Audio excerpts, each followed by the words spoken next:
welcome to the Moms on Maternity YouTube show and podcast. I'm Aimee Cruz, and today we have on Traci Moreno. She is the clinical and forensic psychologist behind Free Spirit Coaching Services. Thanks for joining us.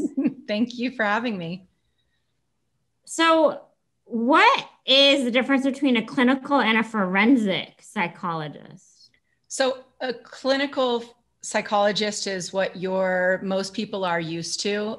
It's doing therapy, individual, couples, family therapy, that kind of thing. Mm-hmm. And then a forensic psychologist is really any sort of anything to do with the court. So a lot of these things are court ordered. So that could be like I used to do competency to stand trial evaluations, insanity at the time of the crime, child abuse and neglect evaluations that were ordered by the court. And then I also it could also include any sort of psychological testing. Mm-hmm. So I also did testing for dementia to see if people had dementia and then the severity level or ADHD, things like that. Okay, cool. Mm-hmm. And now what made you decide, how long have you had Free Spirit? About 2 years now. Okay, so was that a big change for you, a big pivot? Oh my God, yes. So tell us about that. Total 180, because I started my professional career out at a maximum security prison. Wow. And then I went to, I was the director of mental health services at a community clinic for that time. And then we came here. And so it was like, I was in the trenches, and then now I'm at like nirvana. What's the difference? So, well, with here, we have a 2-acre property. I have my own private practice at our home. And our whole concept is treating the whole person, mind, body, spirit. So I collaborate with other people. Obviously, I do individual therapy and take care of the mind piece. And then for body, we have a yoga instructor who's also a Reiki master and sound healer. And then for spirit, we have a spiritual coach, and he is an intuitive guide and an astrologer and a crystal Reiki healer. Where are you located? Cave Creek, Arizona. Okay. We also have an equine assisted coach. We have Thai massage therapists. Wow. We have all kinds of different. So is it a retreat center or like a one-on-one booking service thing? It is a one-on-one booking service, but we also do plan retreats. So we do both. It is just like you would schedule an appointment, just like your regular therapy appointment, and you come here. That's cool. Congratulations. How did you decide how did it come together? Like, how do you leave? Right. I think just kind of like being pushed to my wit's end, and, you're in such a negative environment for so long that you start to, at some point you realize it's just too negative. And you start to see the problems it's causing in your life. And it was. So how many years were you working in that field before you started Free Spirit? Well, I've been in the mental health field for about 17 years, but I've been professionally licensed as a psychologist since 2008. Okay. Wow. Yeah. Okay. So one of the things that we definitely want to talk to you about is you have a lot of expertise and passion around the journey that is being a stepmom. Yes. Is it so how old were the children when you became their stepmom? Okay, so the kids were 8 and 10. Okay. Yeah. How old are they now? They are 21, and one's going to be 19 in about 2 weeks. Okay. Mm-hmm. So what was the hardest part? I guess tell us everything. Oh, everything? I don't know. I guess in the sense of, was it? No, I know what you mean. I know what you mean. There has been a lot. It's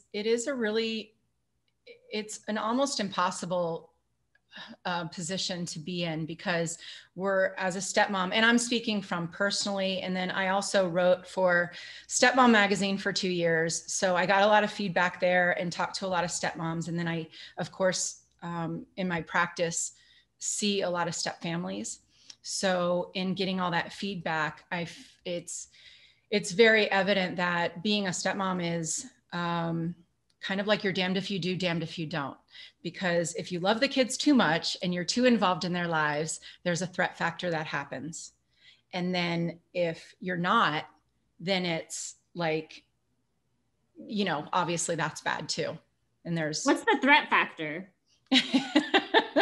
There's, you know, the biggest thing that we always hear is you're not their mom. You know, I've had, you know, go have kids of your own. But don't they say stuff like that to their own mom too? I hate you, mom. Like things like, isn't that kid? No, I'm talking about the biological mother saying this to me. No, my kids, well, I call them, I refer to them as my kids because they've lived with us full time. Okay, so your challenge was not with the children. It was with the biological mother. See, I bonded with the kids from Jump Street. Good. And you're with them full time when they were not the whole time. Not when they were when the oldest one started his freshman year of high school. They started living with us. Okay. And so the challenges you dealt with were actually with their biological mother. Yes. And that is the case with most stepmoms. Really? I mean, yeah. Why is there even any relationship there? Is it because of, yeah.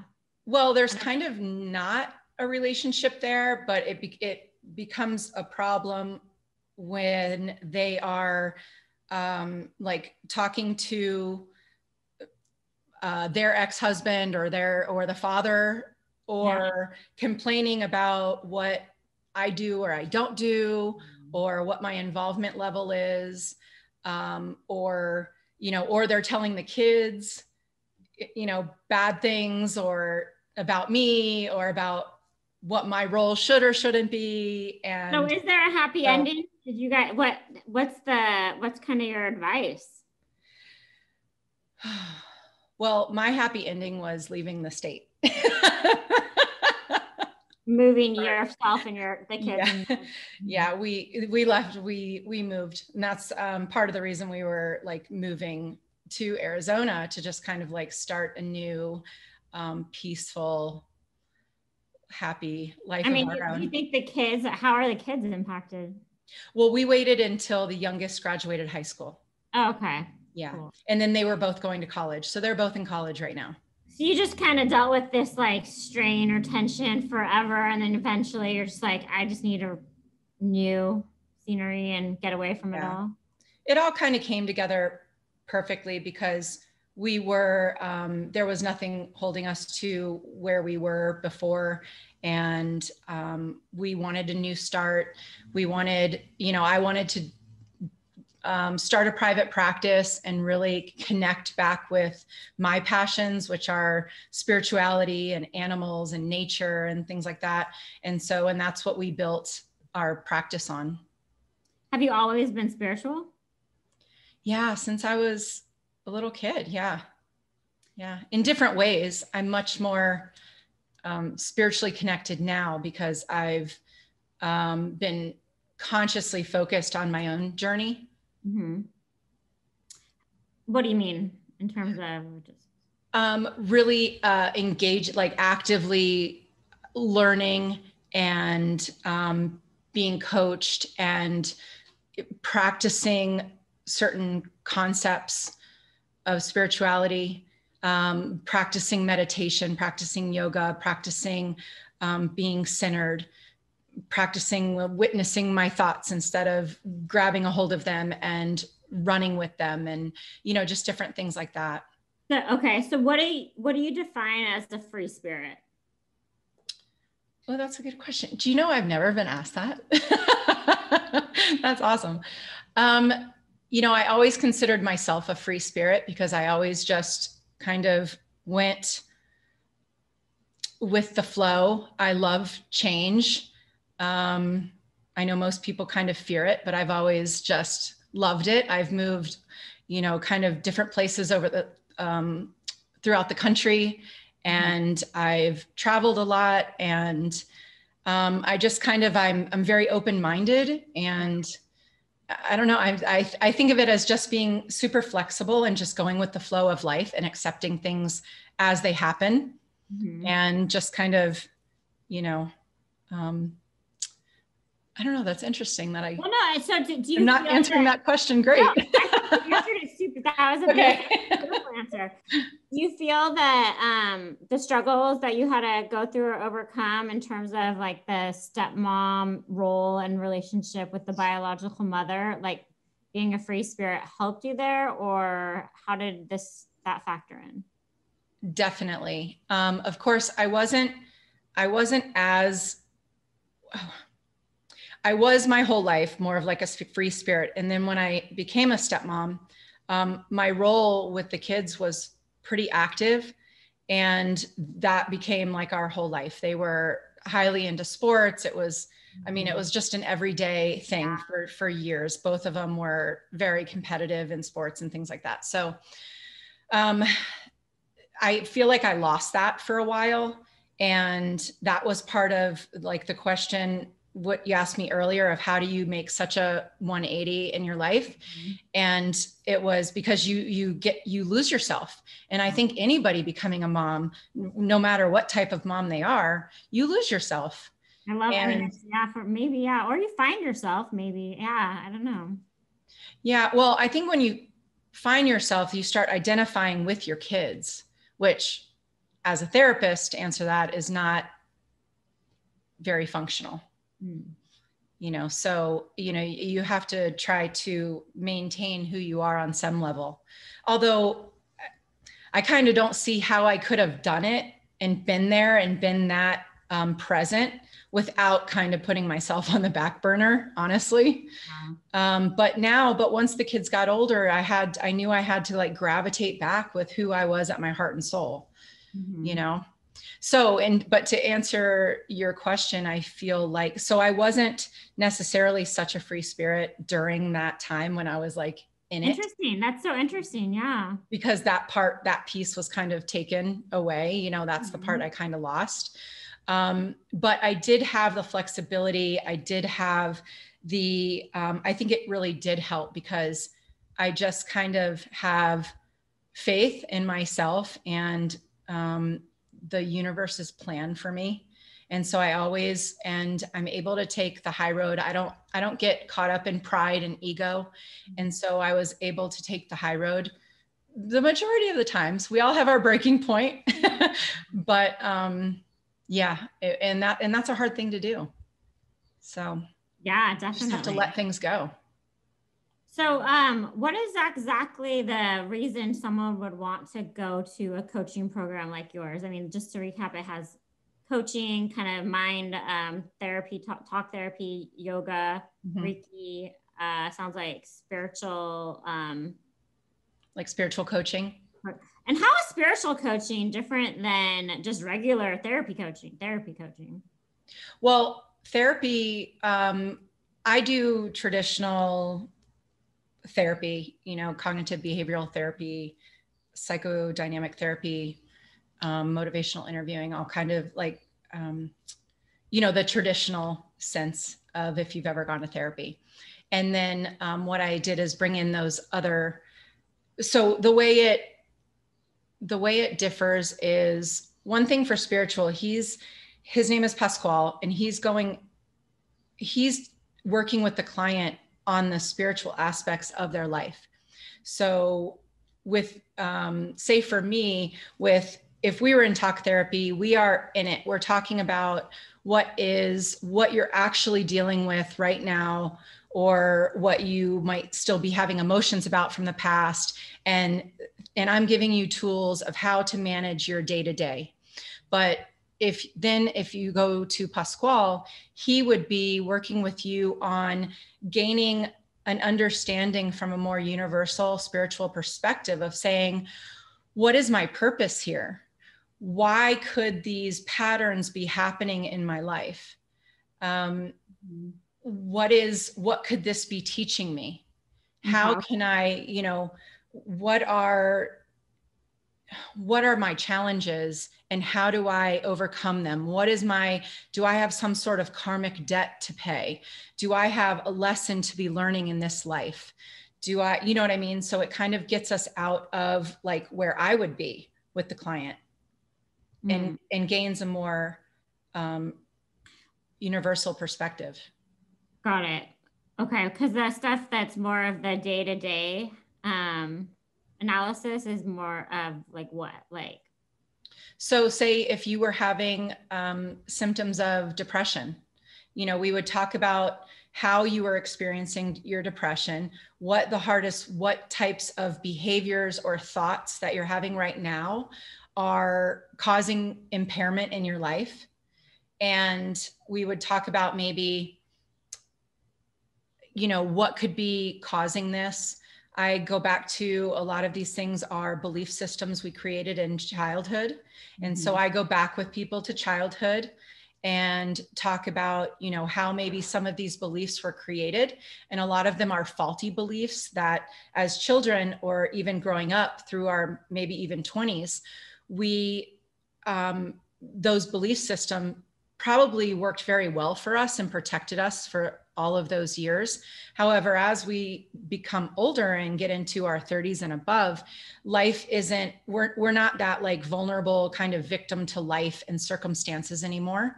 And so if we're operating on the same belief systems, that's now going to be dysfunctional and maladaptive. So I work with people on kind of going back, identifying those faulty belief systems that are causing them problems currently, and we try to work with them and try to rework them and replace them with healthier ones. So do most people need to see both like you and the spiritual person, or can they just see one based on their need, or how do you guys manage that? So, well, let me put it this way, because if, our mind, body, spirit, it is all there. And let me say, spirit does not have to be anything religious or actually spiritual. If your beliefs don't align with ours, we're definitely not trying to convert anybody. And so we only talk spirituality or religion if that is consistent with your belief system. And so, but we can still work with spirituality on an energy level, because there's a ton of scientific evidence. There's actually zero debate that we are made up of energy and surrounded by energy. And so so when we say spiritual, that could also just mean energy work. So with that said, if somebody so we're all of that together. We have our mind, we have our body, we have our spirit. And so if somebody is just coming to me and doing individual therapy, and we're progressing and their mind is healing, I'm working with them on replacing these faulty belief systems, and they're creating awareness, and they're using all, they're establishing coping skills and problem solving skills and all this good stuff. But then their body and their spirit and energy are still broken or injured. They're only going to progress to a certain level. Mm-hmm. You know what I mean? So all three components have to be treated together to really be whole and to like find that peace. So you're just picking one part of it to treat and not. What is an example of energy healing? So energy healing would be Reiki, mm-hmm. Sound healing, mm-hmm. crystal healing. Mm-hmm. Those are like the top things that I can think of off the top of my head. Cool. Yeah, no, it's a interesting space. And your place, what's the nearest like airport to where you guys are located? Phoenix. How far off from Phoenix? So we're about 25 minutes from the airport. Okay, cool. Yeah. It's a great area. I've been interviewing a lot of people from that area. Oh, really? Yeah. Oh, cool. Okay. Well, I mean, such a cool journey you've been on in terms of going from more of a classical therapy practice to this new free spirit, really looking at just the entire mind, body, spirit. Any final words you want to share about kind of mom life and just keeping it together as a mom?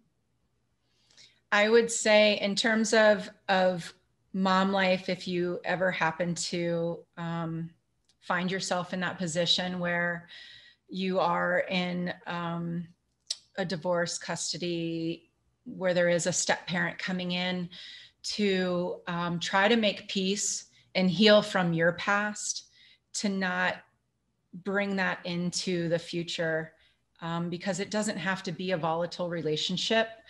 No stepmom is here to like replace a biological mom. You know, we're just trying to figure out where we fit in the family dynamic. And to fight against it is just going to make things a lot worse than it has to be. And to just try to find, you know, do that work within to heal any past, you know, to gain that closure or heal any past pain you have with maybe the child's father, or the relationship, or how it ended, or whatever it is. And kind of just, I mean, we can fight reality, or we can embrace it. And fighting reality, you're just not going to win. So the only way to win is to embrace it. Wow. Yeah, that was really, really well said. Thank you so much. Really great talking to you. So how can people find you again? So we have the website, freespiritcoaching.org. You can email me at freespiritcoaching@aol.com, or they can call or text 480-220-0020. Look at all those twos. Beautiful, Traci. Thank you so much. Beautiful talking. Thank you. Thank you. Bye. Bye.